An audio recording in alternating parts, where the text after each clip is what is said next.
to'p oldida himoyachi Muhammad Hakimov ekan. Mana bu qiziq. Ikkita variantni ko'rdik, lekin uchinchisi va uchinchi raqam juda kerak bizga. Lekin hayajonlanma, Muhammad Hakimov. Sen uchun biz hayajonlanamiz, sen hayajonlanma.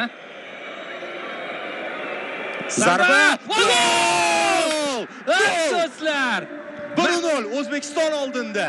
Mana sizga do'stlar, birinchi taymdagi sinovlardan keyin qandaydir oxirgi daqiqalardagi qizillardan so'ng biz ikkinchi taymni gol bilan boshlayapmiz. O'tdi, ichkariga kirdi. Yo'q, kirdi. Darvozalash!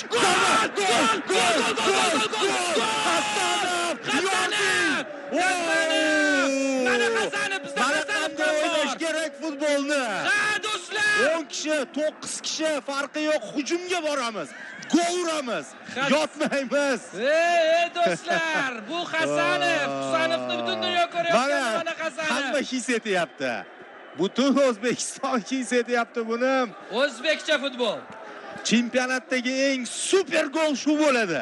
Bosib o'tdi, o'ziga ishondi, darvozabon bilan yakkama-yakka chiqdi va oyoqlari orasidan kirgizib yuboryapti. Hasanov.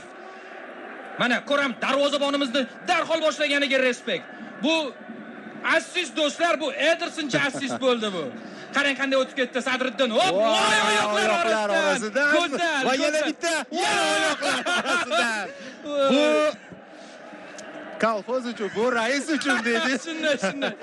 Mashhur filmda. Takroriy lavhani qachon bunday sharhlaganimiz bilmayman, lekin yana bitta. Yana bittasi mana marhamat. Ha, do'stlar.